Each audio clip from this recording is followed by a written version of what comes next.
Pioneer Valley will now be called West Mass in the marketing and branding efforts of the Regional Economic Development Council. Rick Sullivan, the council president and CEO, stopped by to talk about what led to the change that it's hoped will enhance the area's attractiveness to potential businesses and residents. We are going to be West Mass.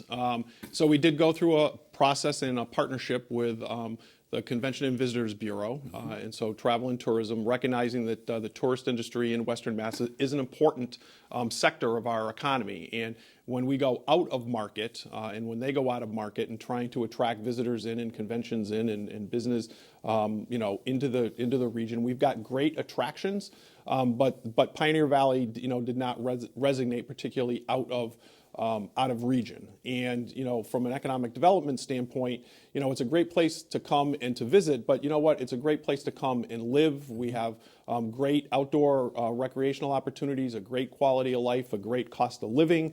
So looking to grow and bring workforce into the area, back into the area in some cases to fill the jobs, because while it's a great place to visit, it's a great place to live. And we've got opportunities right now here in West Mass in terms of jobs. We have jobs opening over the next 3-4 years. We're going to have thousands of jobs that are coming online, and we're going to need people. We need to grow. The whole term Pioneer Valley always kind of fascinated me. My family's from Massachusetts. I didn't grow up here. When I moved to the Springfield area quite some time ago, almost 4 decades ago, suddenly heard the Pioneer Valley.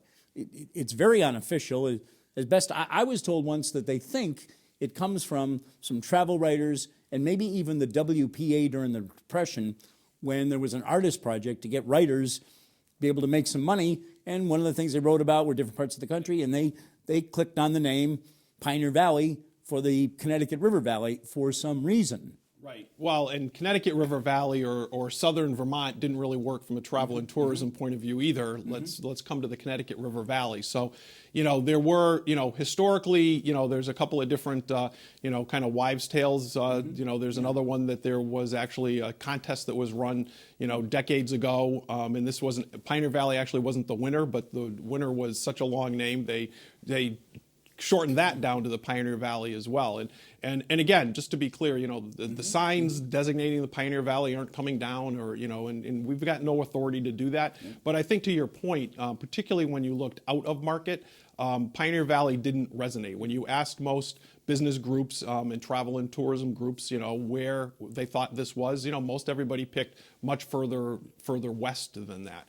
And even in market, the work that was done on the market research showed that there's only about 10% of our residents in the 3-county area that always refer to ourselves as the Pioneer Valley. And in fact, well over half either never or don't like it. And it's pretty consistent with other market analysis that's been done by other companies that are currently going through different branding processes. So, I think the market research, was inclusive, and I think it did come up to the right result. And, again, if you like the Pioneer Valley, you can absolutely still refer to yourself that way. At the rollout, the official rollout for this, you were quoted in the Republican, Mass Live, and you mentioned some of it here already. You said, we've got jobs that are going unfilled. We've got a lower cost of living than an awful lot of places. Just look east of Boston or a little west of the Berkshires for housing anyway. We've got a lot going for us. We got to stand up and say it. I remember when the Urban Land Institute came through, I guess it must be about 10 years or so ago now. I remember at the end of the report, they almost kind of scolded us a little. They said, you've got so much.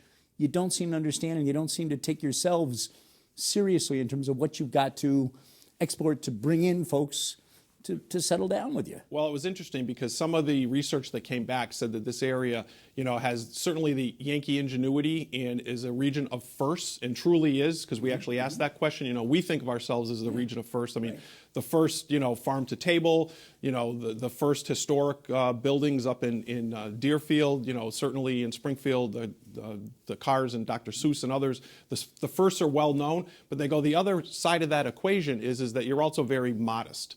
Well, modest is great, on a day-to-day, living situation. It's not so great when you're trying to sell the attributes of the region from a tourist point of view, or, quite frankly, from an economic development point of view. You do have to go out and you do have to kind of toot your own horn a little bit. So while modesty is a great thing to have, and I think we'd all like everyone to have that, it isn't necessarily good from a marketing standpoint. West Mass, that's the title from now on. Thanks for coming in, sir. Thank you, as always.